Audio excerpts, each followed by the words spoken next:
Assalamualaikum warahmatullahi wabarakatuh. Perkenalkan, nama saya Intan Ayu dari Prodi Akuntansi kelas 2C Universitas Muhammadiyah Semarang. Pada kesempatan kali ini saya akan menjelaskan materi tentang menerapkan optimasi pada model ekonomi, mata kuliah Matematika Ekonomi.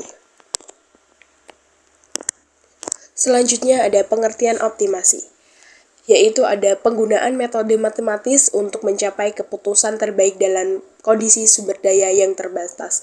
Misalnya yaitu memaksimalkan laba atau meminimalkan biaya dengan tetap memenuhi kendala tertentu.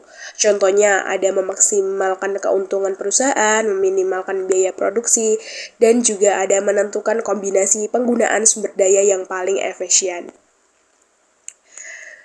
Di sini ada tujuan optimasi.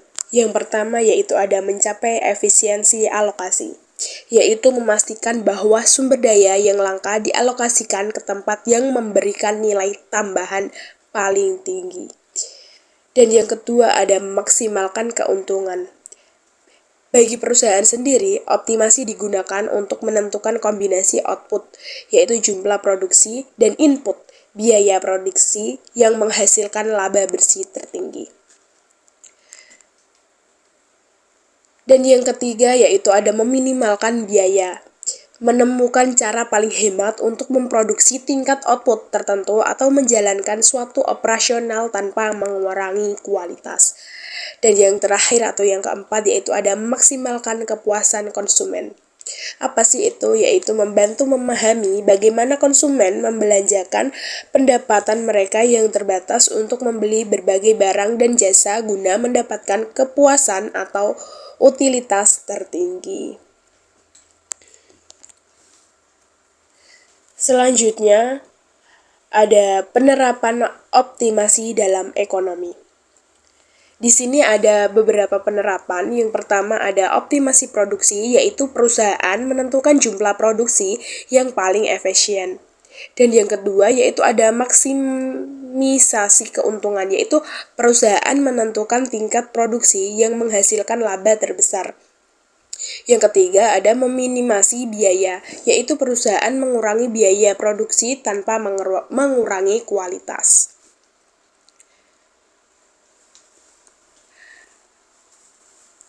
Ada juga lagi optimasi konsumsi, yaitu perusahaan membantu konsumen memperoleh kepuasan maksimal dari pendapatan yang dimiliki. Ada juga optimasi investasi, yaitu perusahaan memilih investasi yang memberikan keuntungan terbaik dengan resiko tertentu. Dan yang terakhir ada alokasi sumber daya, yaitu perusahaan mengatur penggunaan modal, yaitu ada tenaga kerja dan bahan baku secara optimal.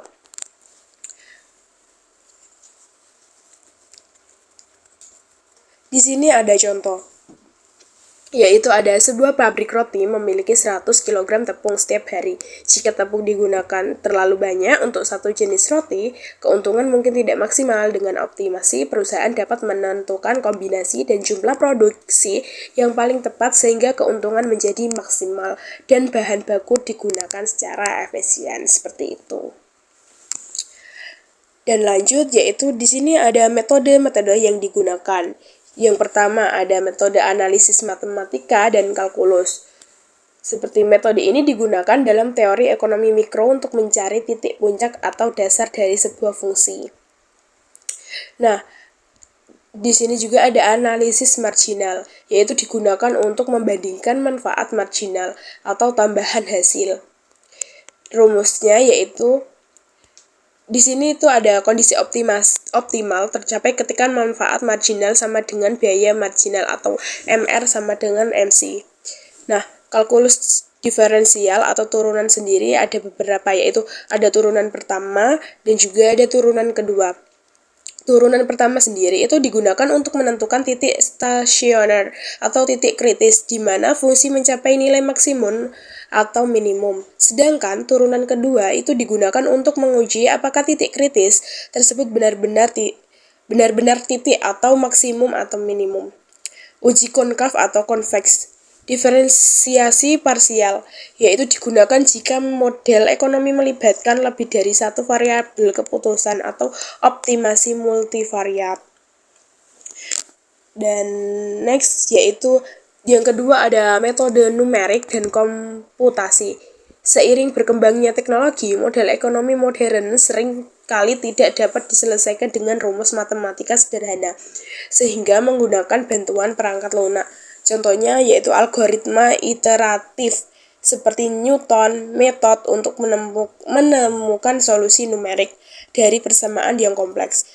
Dan yang kedua ada metaheuristik, yaitu algoritma yang terinspirasi dari alam, seperti optimasi evolusioner untuk menangani masalah kompleks yang sulit diselesaikan secara analitis. Dan yang ketiga ada perangkat lunak, contohnya penggunaan Python, R, MATLAB, atau Lingo untuk memproses data besar dan melakukan simulasi optimasi secara presisi. Jadi kesimpulannya dari materi tersebut yaitu adalah optimasi dalam model ekonomi merupakan proses penggunaan metode matematis untuk menentukan keputusan terbaik dalam kondisi sumber daya yang terbatas. Penerapan optimasi bertujuan untuk mencapai efisiensi alokasi sumber daya, memaksimalkan keuntungan, meminimalkan biaya, serta meningkatkan kepuasan konsumen. Dalam praktik tersebut, optimasi digunakan pada berbagai bidang ekonomi. Seperti apa? Seperti produksi, konsumsi, investasi, dan pengelolaan sumber daya agar diperoleh hasil yang paling optimal. Tujuannya yaitu untuk mencapai tujuan tersebut itu terdapat berbagai metode yang dapat digunakan, mulai dari analisis matematis dan kalkulus, optimasi terkendala dengan metode substitusi dan pengalian large language, pemrograman terus matematis seperti linear programming dan non-linear programming, hingga metode numerik dan komputasi yang memanfaatkan perangkat lunak modern. Dengan penerapan optimasi yang tepat, perusahaan maupun pelaku ekonomi dapat mengambil keputusan yang lebih rasional, efisien, dan efektif,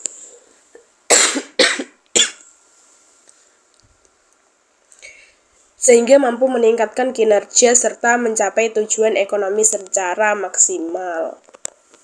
Terima kasih, teman-teman.